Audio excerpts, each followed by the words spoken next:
when you're moving from place to place, place. Good morning, good morning, morning, good morning, morning.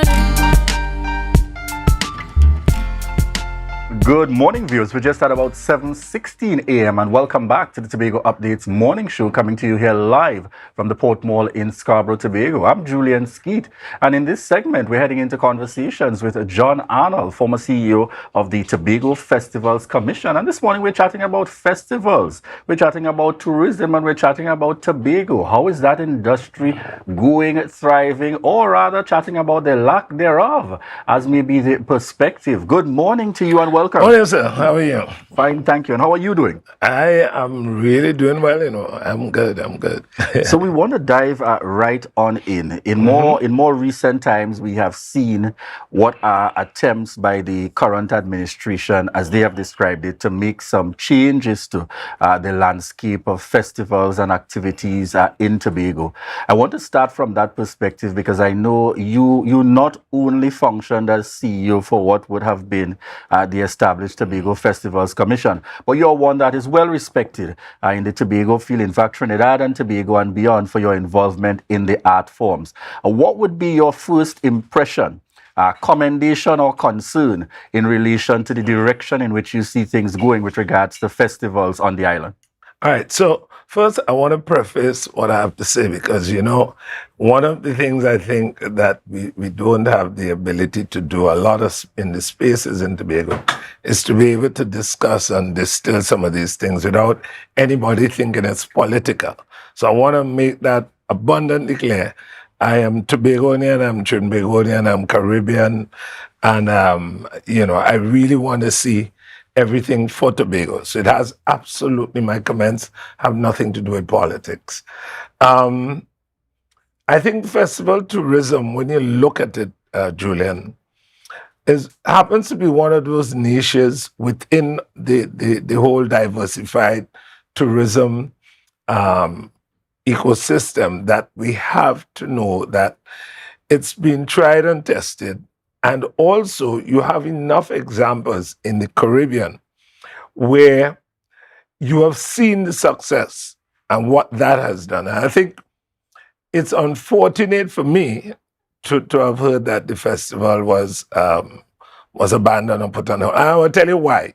The mere fact that it started last year, post-COVID, and there was such strong media response, and there was such strong participation, and also from Trinidad, we saw, which is the main market, we saw I thought it was unfortunate that we chose to do that at a time like this. Because I think the studies by Keith Nurse in 2017 and the one by Dr. Henry Carey Consultant in 2018 are really good roadmaps for us to make decisions going forward as to what we do with festival tourism in Tobago. And all of them suggested that we really need to look at it because there's serious benefits, not only in terms of international visitors, but domestic, regional.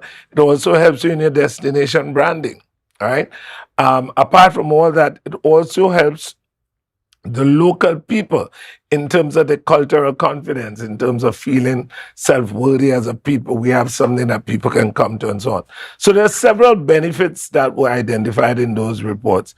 And for me, those are the things we have to look at because that is what brings people to the island and people going to spend and people going to participate and so on.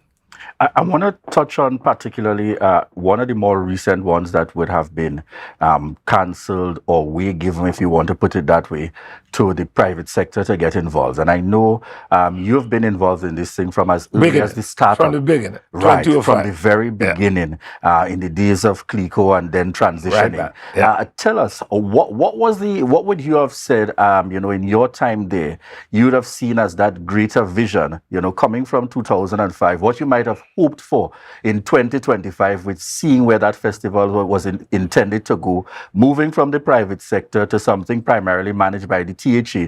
Was there a consideration that it will eventually go back to the private sector? What was the thinking behind it? Well, the thinking I'll tell you, in the very beginning. So if you take it back to 2000, after Ringmang, the whole idea about festival tourism was like a kind of. But however, when another administration came in 2001, there was a initial fear about going into festivals. I came in tourism in 2003, and the first thing that was done was you probably remember it, the Tobago International Gospel Festival, where we were targeting the Atlanta Bible Belt and so on. And then came 2005, which was supposed to be a partnership between a PPP, private and public partnership, to have this festival going. And at that time, I remember we first approached Bob York, actually, and he didn't give an answer very fast. We had a disappointment from the other investor, and so that's when Cleveco came on board. And actually, it was so threatened that year, I actually had to run off along with Tony Barrage to Los Angeles to put the festival back on track. Because it was threatened at that time. And then from 2005 to 2008, we had the partnership of CL Communication as one of the support for it. And then 2009, the discussion was we cannot stop because the brand had already gone out there. Forbes already declared us one of the top destinations for jazz and so on. So in 2009, that's when the Tobago Jazz Experience was born. What's important to note is that even without it being a policy, there was a kind of philosophy that festival tourism will help to drive traffic by attracting other people to the destination. And I don't have to tell you the multiplier effect of that. Now, you touch on something which I think is very important, but I think we have to go back to objectives. Private entrepreneurs have, we have different objectives why you do things. But we know that private entrepreneurs, it has to be a bottom line.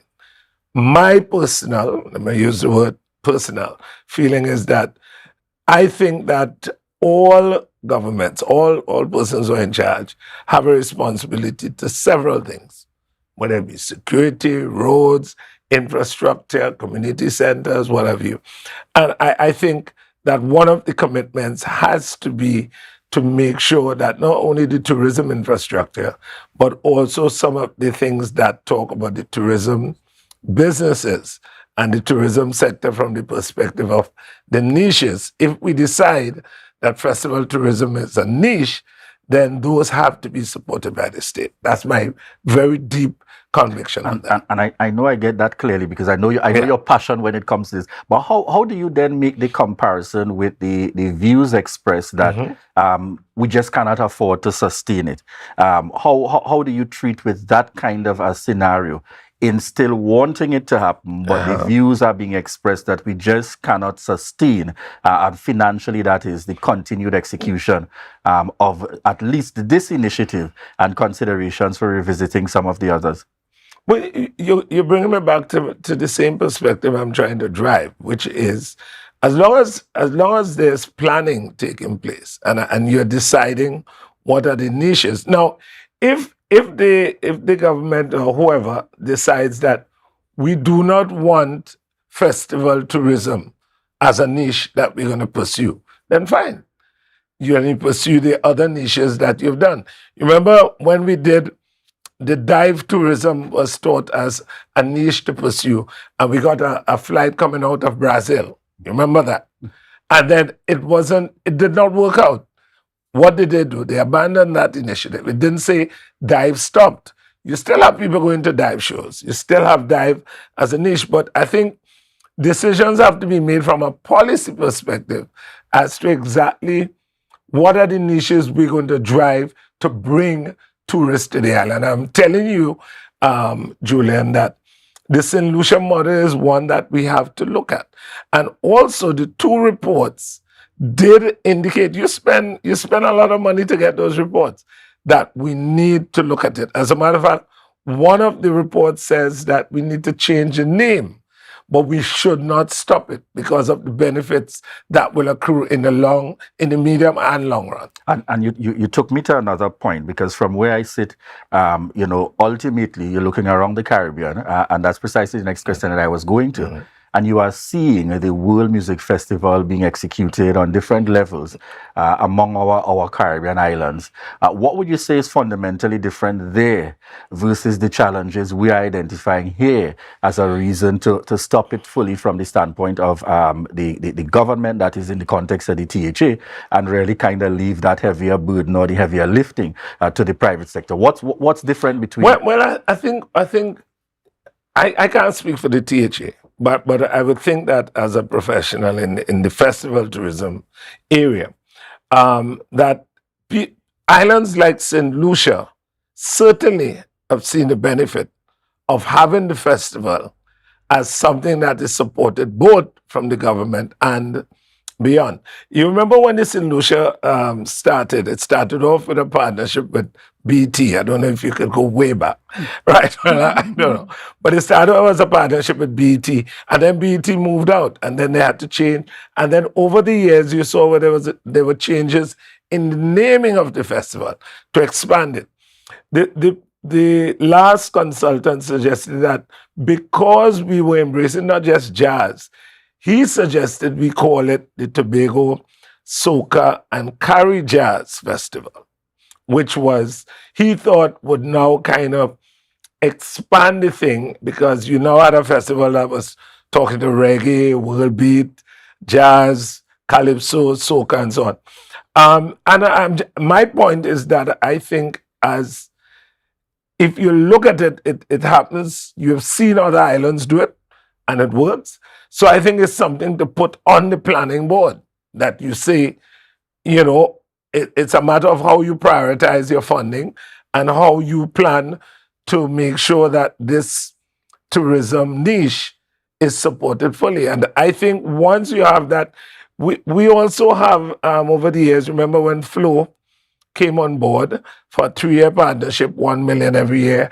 So I think it's a matter of, now that post-COVID and we started back really good, the attempts should have been that we continue to again see if we can court private sponsorship to help support it. But on the other hand, I am of the firm view that it is a responsibility of those in government. I want to get from you, John. I can't help but press you in this interview for some unpaid advice.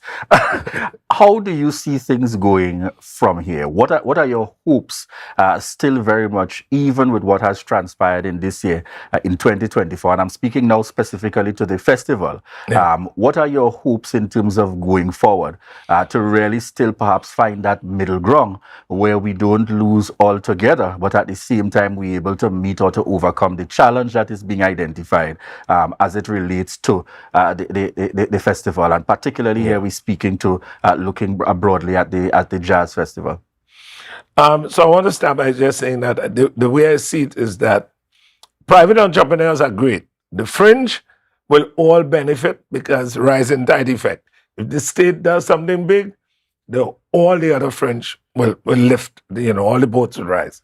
But I would think that because of the serious benefits this has had for the island, in terms of the branding, in terms of the destination awareness, in terms of the visibility outside, right?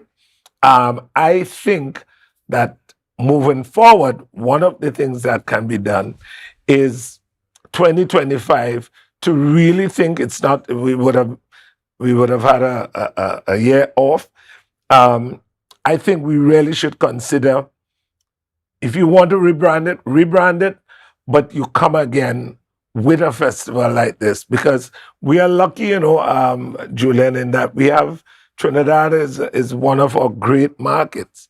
75% of the people who come to the festival come from Trinidad. And we are fortunate as an island to have that as a backup to our international visitor decrease, which has been happening for years, in terms of international visitor arrivals. So it's good to know, John. You don't see all as being lost. No, I don't see them being lost, and I hope that going forward, that those in authority would sit down with other folks in the spaces and discuss what are some of the ways. Because as I told you, I'm all about Tobago. I am really not into the to-in and fro-in and politicking thing. I really want to see Tobago continue to move and to continue to kind of go places.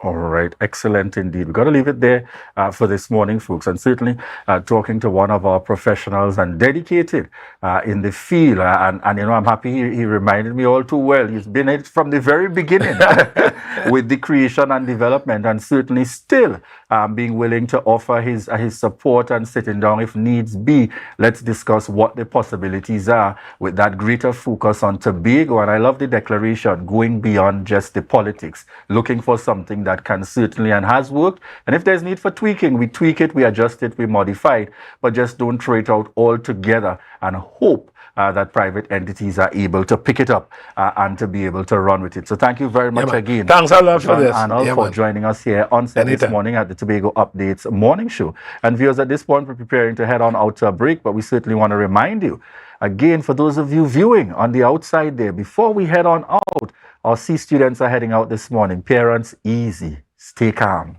Parents, stay calm. You're in that rush mode at the moment and you're trying to test them to see if they remember something, and you're hearing my voice now.